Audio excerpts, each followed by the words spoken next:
The top assassin quietly rises from the water to cover the smell on his body.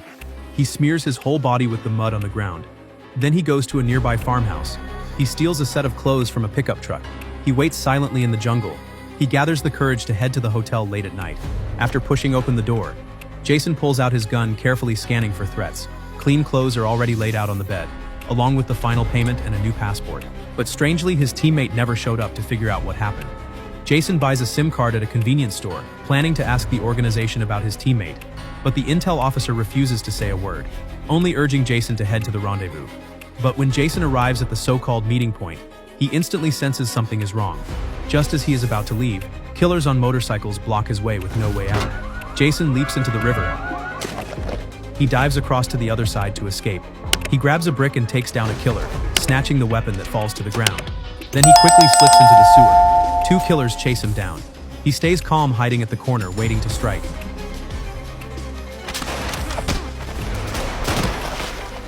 After erasing all traces, Jason plans to drive off in the enemy car.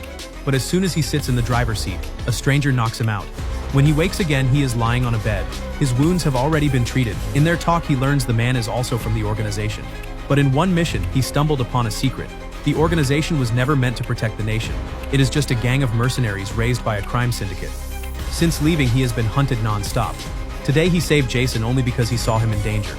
Jason suddenly feels a chill in his heart.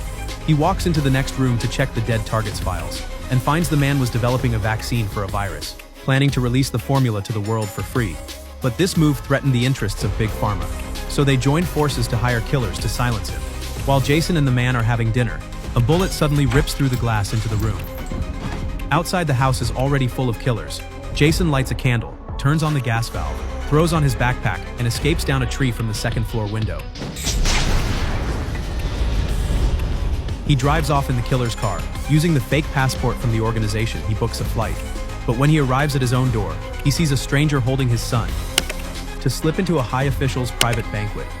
The woman first stuffs her clothes to look pregnant, then throws on a trench coat and strolls into the hotel. She fakes low blood sugar and collapses into a bodyguard's arms. The guard checking tickets steps away for a moment. She springs to her feet, swapping the official's phone left on the couch. A strange signal bursts from the phone. The official, fresh out of brain surgery, starts convulsing instantly. The scene erupts into chaos. She seizes the moment and slips through the crowd. Just as the elevator doors are about to close, a bodyguard steps inside. He is about to ask why she is at the event.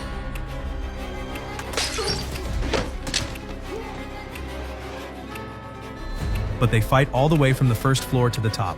Years of assassination work give her the upper hand. The moment the doors open, she bolts out, with plot armor on her side. A dozen guards miss every shot. She rushes into an empty room, jamming the door handle with a chair, firing several shots at the window, then smashing it open with the chair.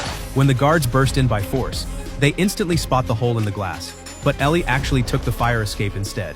In just 1 minute, Ellie goes from a heavily pregnant woman to a stunningly fit waitress, and the guards' minds never make the connection. They are the same person, though Ellie makes her escape. The hacker hiding in the room is dragged out. The enemy takes control of the hacker's computer and quietly changes the rendezvous point.